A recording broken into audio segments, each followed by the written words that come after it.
Magandang araw mga kaibigan. Bigyan natin ng reaksyon ngayon itong pahayag ni Attorney Harry Roque doon sa reconciliation offer ni Pangulong Marcos Jr. sa mga Duterte. Then i-contrast natin doon sa reaksyon din ni Attorney Sal Panelo. So, dalawang abogado na malalapit sa dating Pangulo, magkaiba ang reaksyon nila. Ano ang reaksyon ni Attorney Harry Roque na nandun ngayon sa Netherlands, naghihintay sa approval ng kanyang application for asylum? Dito sa post ni Charles Algabri Celine, Roque sa pakikipag-ayos ni Marcos sa mga Duterte.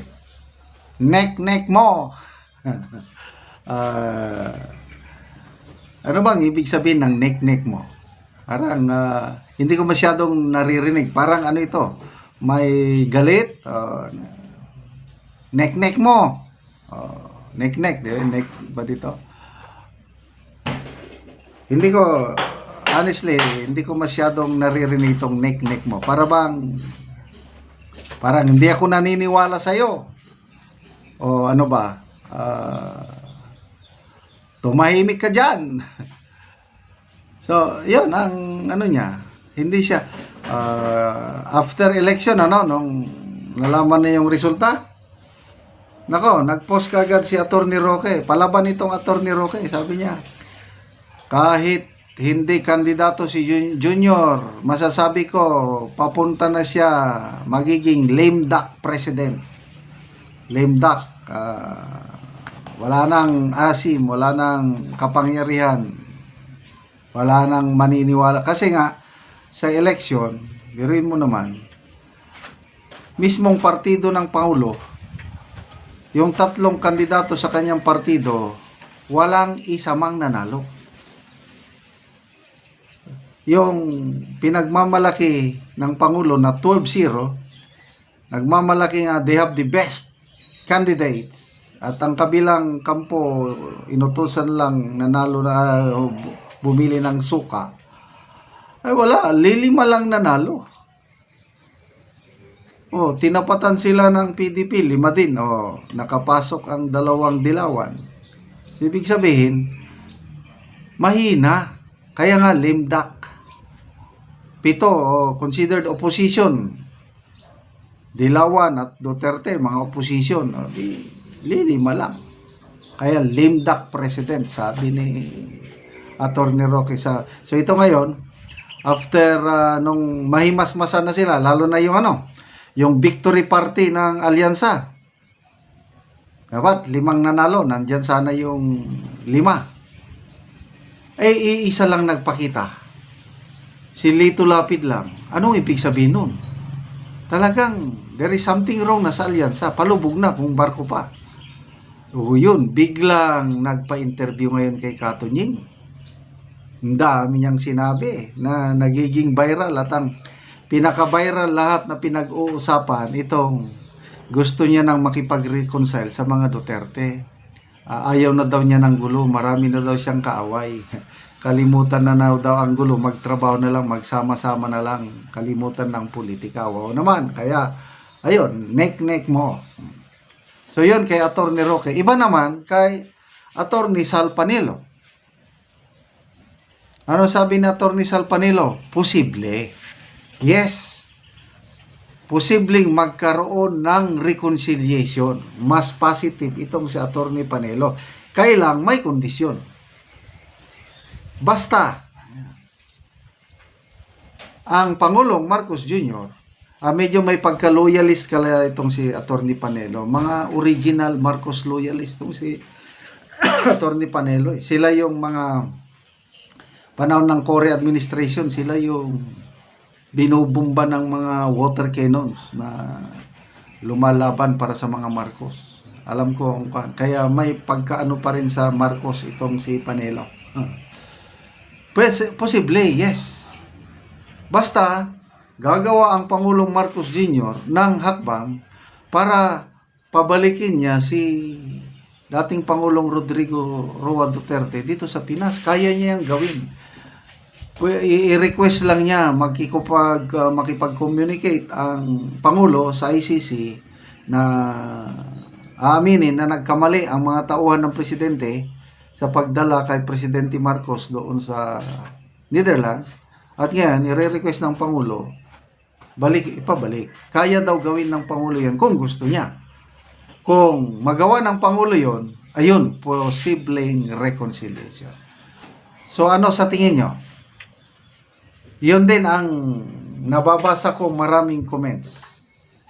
Pabalikin muna si Tatay Digong. Kasi pag walang gagawin ng Pangulo, hanggang salita lang na yes, ayaw ko na ng gulo, ang dami ko ng kaaway, gusto ng kaibigan. Kung hanggang ganun lang, na wala naman siyang gagawing hakbang, never na magkakaroon ng reconciliation. Kaya, ito, si Attorney Roque, nakapagsalita, nek mo. So, ang iba namang political leaders, pinupuri nilang Pangulo. Senator Escudero, sabi niya, tama ang panawagan ng Pangulo. Tama na ang sobrang pamumulitika, magkaisa na tayo para sa pagtugon sa pangangailangan ng sambayan ng Pilipino. Ganon, tama na ang pamumulitika. Si Senator Lacson naman, maganda yung payo niya. For the remaining 3 years ng Pangulo, kailangan niya ng bastonero.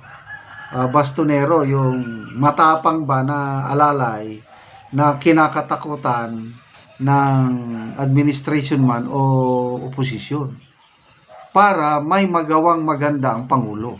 And I truly agree.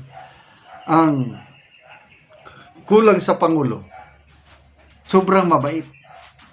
Walang fear factor, hindi katulad kay Tatay Digong noon. Kung kinakailang mabait si Tatay Digong. Kailang sa mga tampalasan, yung mga adictos, benedictos, I will kill you. Yon, may fear factor.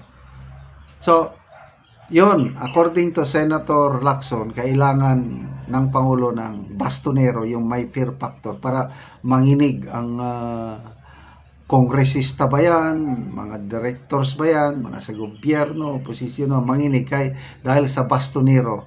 Kaya ang problema, sino yung magiging bastonero? Kaya ba ng Pangulo ng ganong style? Ibang style ng Pangulo, masyadong mabait eh. Pero inaamin niya sa interview kay Katunying, anong magagawa ko? Yan ang ugali ko, hindi ko nang babago. Alangan naman na magiging masama akong tao. Okay, salamat sa inyong pagsubaybay sa ating channel mga kaibigan. Kakatulong kayo ng malaki sa tribong Talandig ng Bukidnon. Namimigay tayo ngayon ng tulong galing sa ating sweldo sa YouTube. Namimigay tayo ng mga yero at pako para ma-repair ang sira-sirang bahay ng tribong Talandig. Panoorin nyo ang video na ito.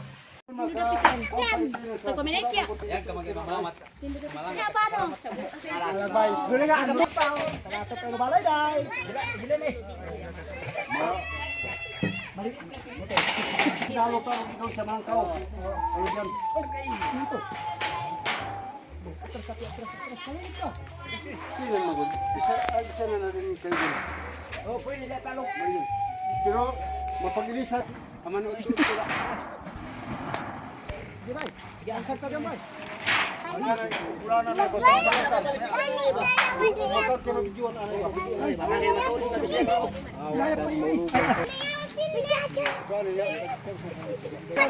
Ay, katak serius.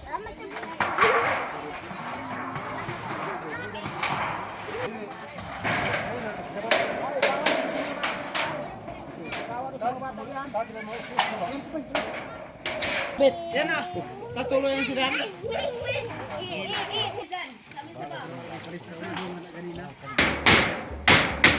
Nabiko pa sa langsang ko ba? Bali na kung may gayon na da. Oh, sige. Ayan.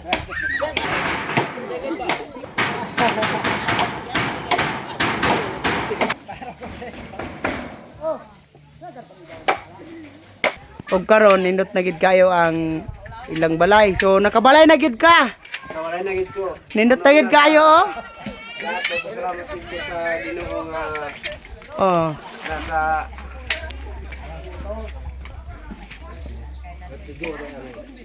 salamat sa Ginoo nga og sa nag-sponsor ani nga og nagatan sa video nga nakabalay na gid ko. Oh. Salamat pod kayo. Salamat. Pinakahilitan.